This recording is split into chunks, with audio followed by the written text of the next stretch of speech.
Ja, ich bin seit 2022 an der Uni Bonn, hergekommen aus München, wo ich vorher war, an der TU München, bin ich dann an die Uni Bonn gewechselt und habe die Institutsleitung vom Institut für Physiologie 2 an der Medizinischen Fakultät übernommen. Seit dem 1.8. bin ich jetzt Prorektorin für Forschung und wissenschaftlichen Nachwuchs an der Universität Bonn, eine Auszeichnung, worüber ich mich natürlich auch sehr gefreut habe. Und ja, kurz davor bin ich, und darüber habe ich mich auch sehr gefreut, in die EMBO-Gemeinschaft aufgenommen worden. Das ist die Organisation der European Molecular Biology Organization. Da sind sehr viele, wirklich ausgezeichnete Wissenschaftler aus ganz Europa drin. Wird man nominiert dafür bei den Peers sozusagen und dann ausgesucht in einem Auswahlverfahren. Und das ist eine Organisation, die sich dafür einsetzt, dass europäische Wissenschaftler, aber auch teilweise außereuropäische Wissenschaftler sich miteinander vernetzen, die eben einen besonderen Fokus auf biomedizinische Forschung legen. Es geht wirklich nur um eine Vernetzung. Also es geht praktisch um eine Sichtweise. Sie müssen sich das so ähnlich vorstellen wie die Leopoldina oder nationale Organisationen. Es geht wirklich darum, Wissenschaftler, die in einem bestimmten Bereich aktiv sind, zu vernetzen. Was die dann daraus machen, ja, das bleibt denen überlassen. Aber die Organisation fördert natürlich auch Vorhaben, die also bottom-up von den Mitgliedern vorgeschlagen werden, also zum Beispiel Meetings, Fellowships, kurze oder lange und so weiter. Solche Sachen, die kommen aus der Organisation raus. Es gibt auch eine Reihe von Institutionen, die Forschungsinstitutionen, EMBL nennen die sich, also statt Organisation ist das Laboratories, die auch mit dieser Organisation eng kooperieren. Aber es geht da nicht darum, dass bestimmte Fördermittel oder so vergeben werden, sondern es ist wirklich ein Bottom-up-Prozess. Es ist wirklich eher die Möglichkeit, diese Leute zusammenzubringen und ihnen die Möglichkeit zu geben, daraus was zu machen. Aber es ist wirklich eher Bottom-up als Top-down. Transdisziplinarität begegnet mir ständig und überall. Tatsächlich in meiner Aufgabe als Prorektorin selbstverständlich, da ist das ein ganz großes Thema, aber natürlich auch in den Neurowissenschaften. Neurowissenschaften sind per se schon transdisziplinär. Viele meiner Kollegen sind Mathematiker, Physiker, Mediziner, Biologen, Biochemiker, Chemiker, also wir sind querbeet, Computerwissenschaftler, ganz, ganz wichtig.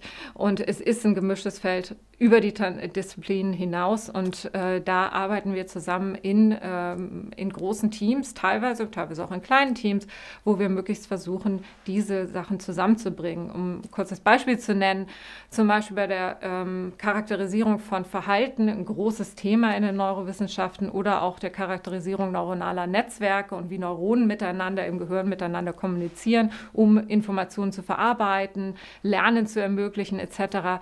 Das sind Netzwerke, die man aber auch in einem Computer simulieren kann.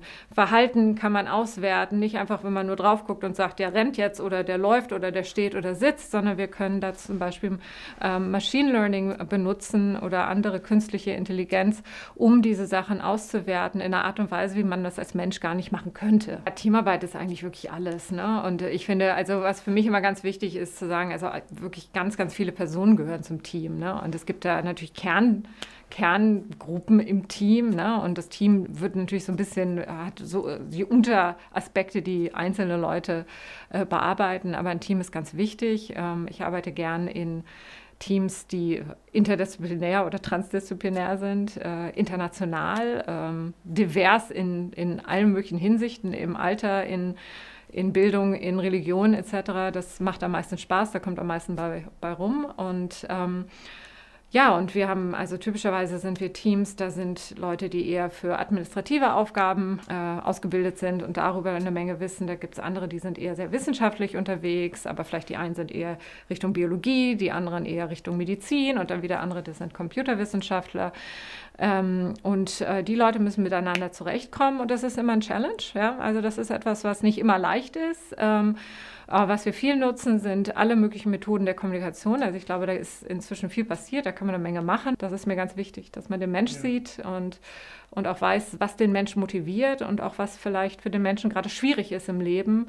Und dass man dann zusammen überlegt, wie man solche Sachen lösen kann, weil meine Erfahrung ist, jeder ist von irgendwas motiviert. Man muss nur rausfinden, was es ist.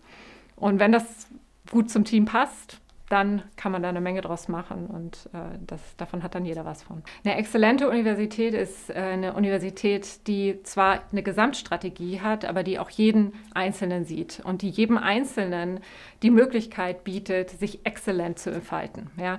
Das heißt also, für Wissenschaftler genug Freiräume zu schaffen, dass die Sachen machen können, die sie machen wollen. Ja? Und ich rede hier nicht nur von Geld, sondern ich rede auch von administrativer Freiheit oder administrativer Unterstützung, aber die gleichzeitig auch fordert und sagt, du bist Teil von einem Ganzen, ohne dich geht es nicht und du musst mitarbeiten, du musst mitmachen und du musst auch praktisch dabei helfen, alle anderen exzellent zu machen. Ja? Und das ist für mich Exzellenz, ist Teamarbeit, ein Teil vom Ganzen und die Rahmenbedingungen vorgeben. Da ist etwas Top-Down, da ist eine Menge Bottom-up und dieses Bottom-up, das müssen wir motivieren und ermöglichen mit Strukturen, die wir von oben vorgeben, beziehungsweise die wir von oben facilitierend reingeben. Und dann glaube ich, wenn man den richtigen Mix an Personen hat, die motiviert sind und die auch wissen, was sie wert sind, ja, und die auch wertgeschätzt werden von der Organisation, glaube ich, dann kann man eine ganze Menge machen. Und ich denke, da sind wir in Bonn sehr gut dabei. Ich glaube, wir sind wirklich ein tolles We. Und wenn alle dieses We sehen und alle dieses We leben, dann glaube ich, dann können wir nicht nur exzellent werden, dann können wir herausragend in ganz Deutschland werden. Und das ist natürlich unser langfristiges Ziel, dass wir die Besten werden.